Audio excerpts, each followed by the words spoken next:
Okay, so I just arrived in Monaco, and I I've been thinking about what type of video should I make today, and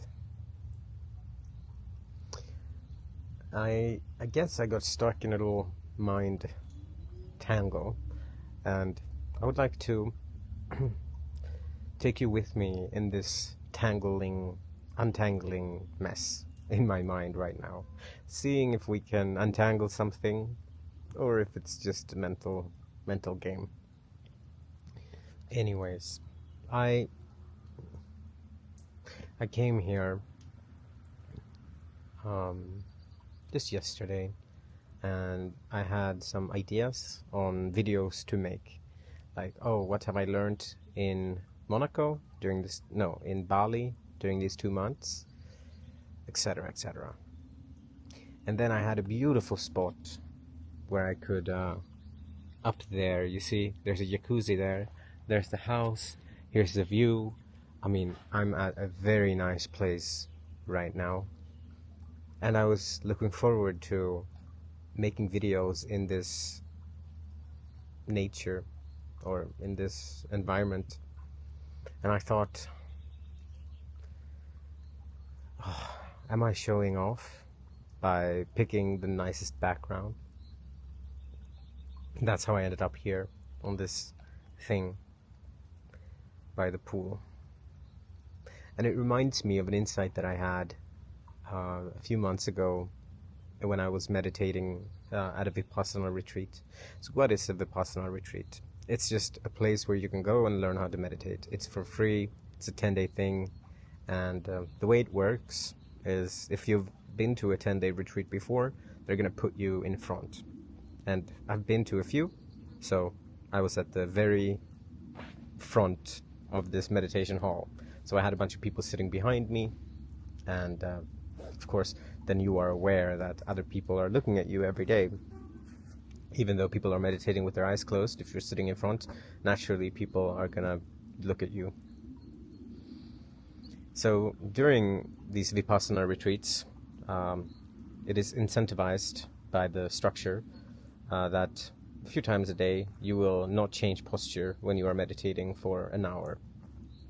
And this is something that is quite hard. In the beginning you can only sit for about 30 minutes, but by the end of your first retreat you'll be able to sit for an hour or even more without changing posture or moving your legs or anything like that.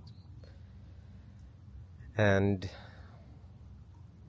I was sitting and I realized that, oh, I can sit for longer than 1 hour. I can sit for 2 hours. I might even be able to sit for 3 hours.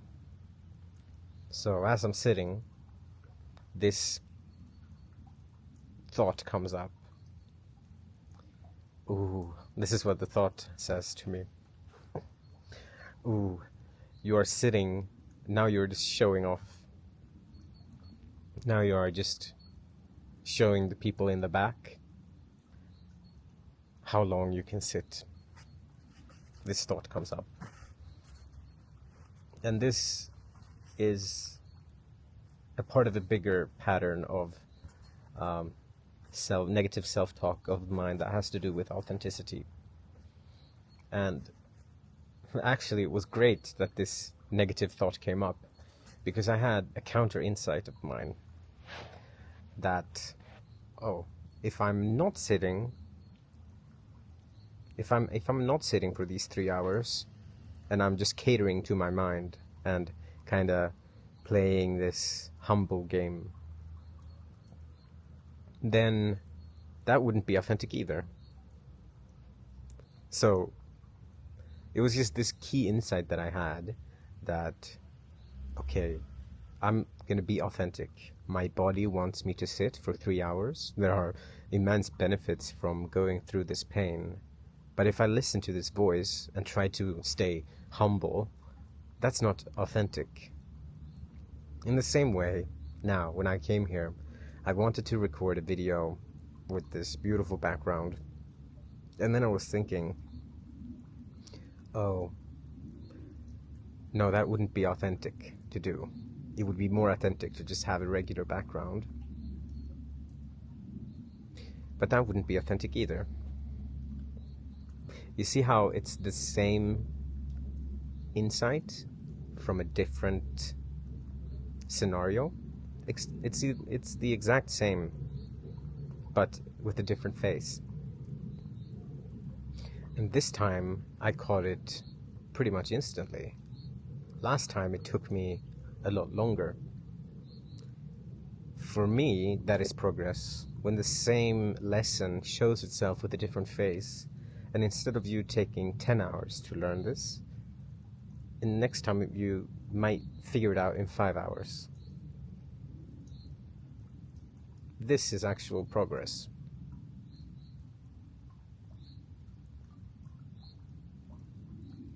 This is a part of the bigger pattern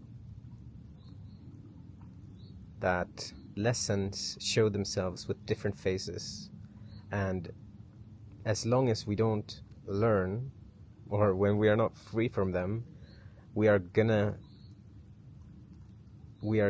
keep creating this lesson until we grow away from it. And it's actually our mind. Our lesson is in our mind, and that's why we can apply this mental pattern of thinking into pretty much any scenario that shows itself.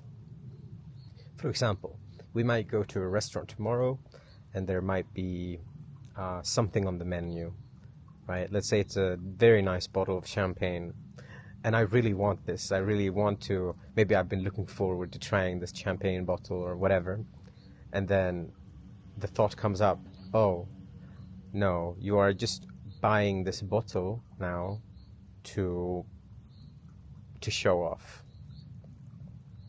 So it feels like it would be more authentic to just pick another bottle, a cheaper one or whatever. So you see how this is the same lesson that would be from recording with a different background or not sitting. It is actually not authentic to suppress oneself. It is just what we think authenticity is. So as I'm sitting here and now I'm untangling this is how I can let things melt away, by understanding that this friction that I observed is actually progress. I caught this instantly. So next time it might not even show up anymore.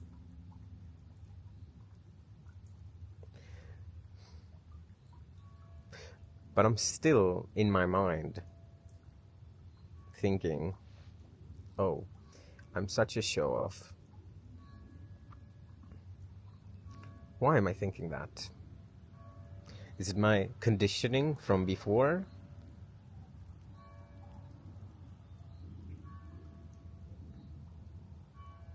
I don't know.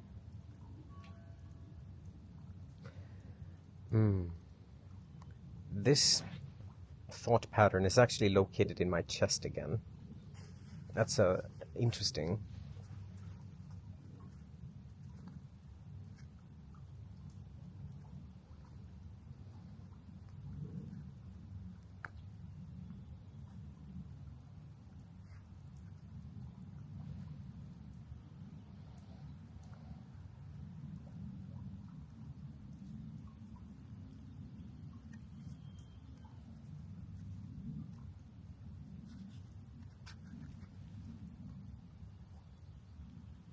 Now part of me just wants to end this video because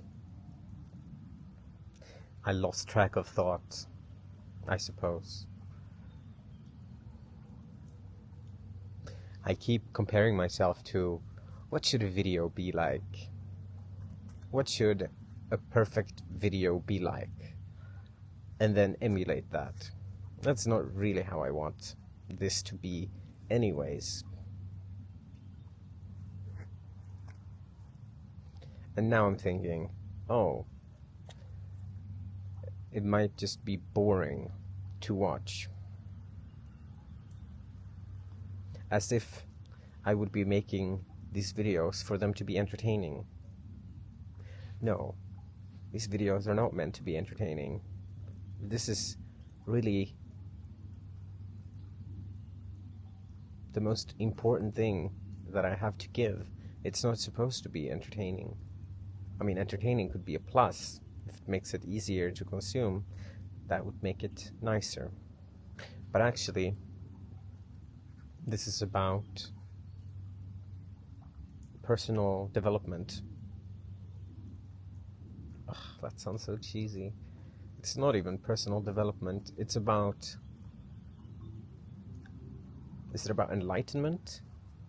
It's surely about becoming lighter. It's surely about unlearning things. And I am not finished working with myself, which I think makes this a perfect opportunity to just take you along with me on this journey of mine where I become lighter most days. Most days I become lighter. Some days I still become heavier. I suppose this is just how it is when one is not finished. 2 steps forward, 1 step back. But these steps back become smaller and smaller. That is a sign that we're moving in the right direction. When the steps that we take backwards become smaller and the steps that we take forward becomes longer.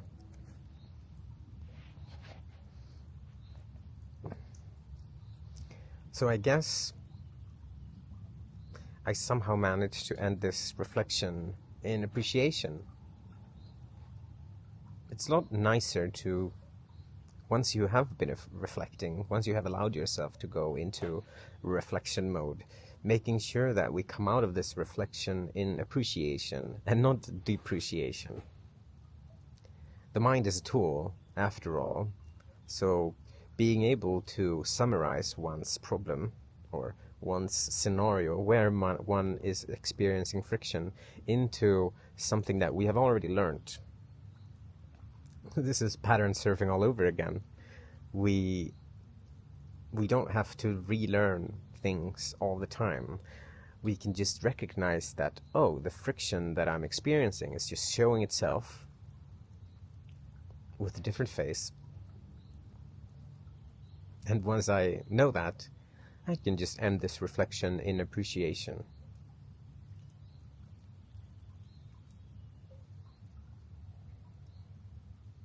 So the lesson here is that we somehow think that suppressing authenticity is what is going to make us more appealing to others.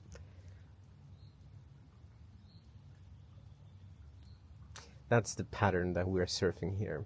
And this just happened to show that lesson with a different face.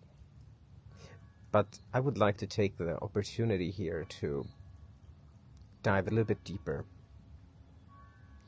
Why do we think that suppressing parts of ourselves will make us seem more authentic, when actually it is the opposite?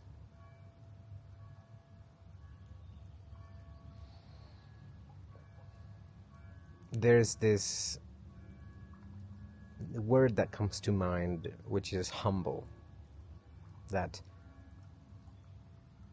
I think a lot of the friction here, at least for me, is coming from. How can we be real with what is working for us, our strengths, the things that make us us? How can we own them and still be humble? Being humble is not about suppressing ourselves. There's a middle path of being humble that we haven't cracked yet. There's this pride that we consider negative. But pride in some form is actually healthy. It's the same with comparison, admiration.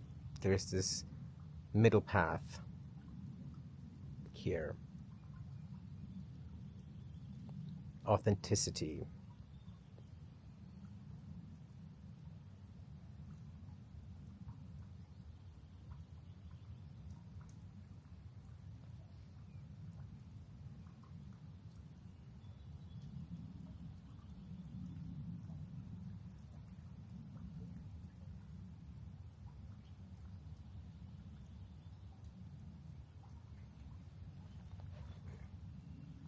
How are you gonna, if you hide things about yourself to be kind to others, then what good can come out of that?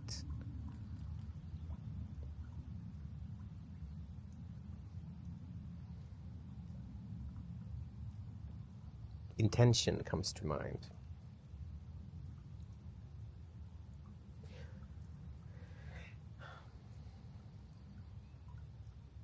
If the intention is pure, the action is pure.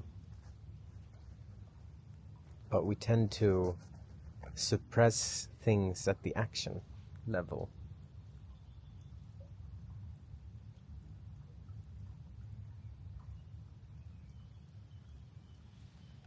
The action is not the root of the flower.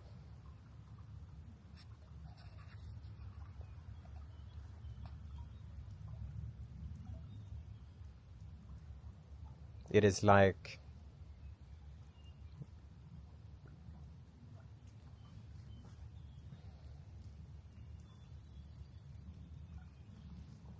maybe I am just rambling too much, but at least it's giving an insight into how I actually think. I try to get to the root cause of things. The action, what comes before action? Well, the intention. So if we judge things purely by the action, we miss the bigger picture. When we are reflecting on something, we tend to go out, right? Like we have an action. How will other people think of this action? Then we are heading into space, right? When we can actually head to the root.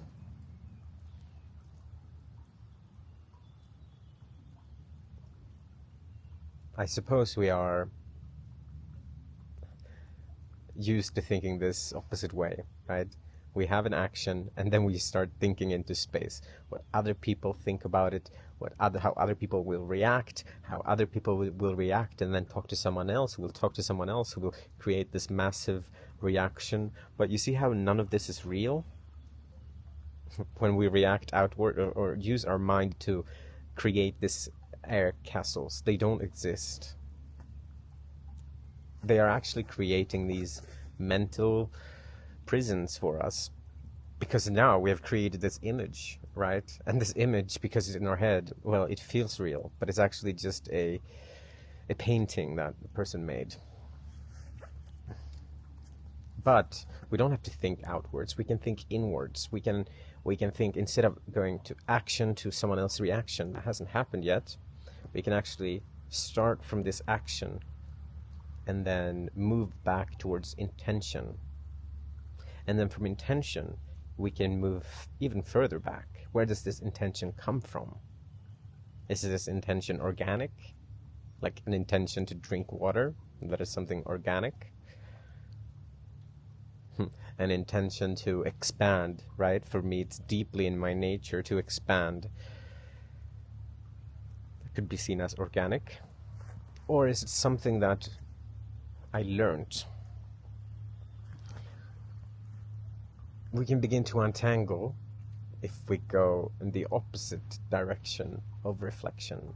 And if we can attach this lesson to something that we have already learned before, and something similar, well, then we don't have to do that homework again. It is like having formulas that you can reuse to equations that look similar, but they have the same structure.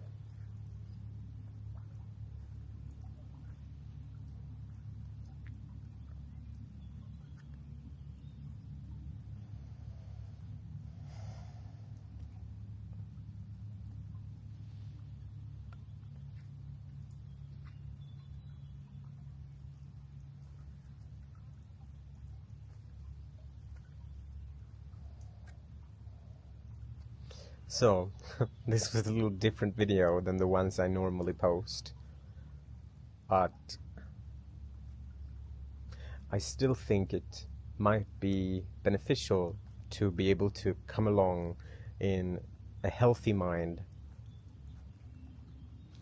to see how do I untangle things? How do I use my mind? Because the goal is not to just suppress the mind.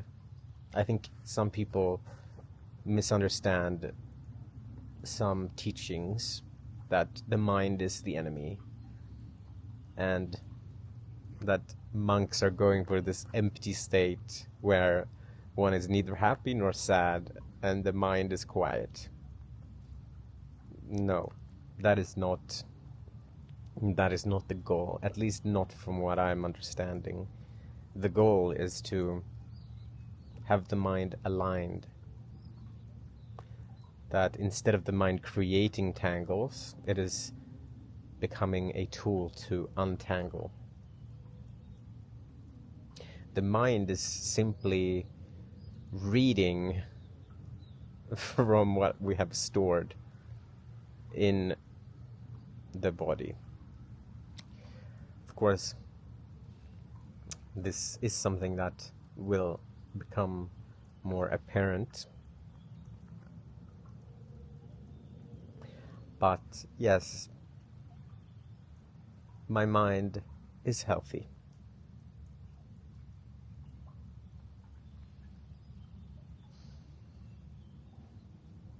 So, yeah, thank you for chilling with me on this little mattress here in the mountains. I hope that you could follow along my train of thought, and I'll see you in another video.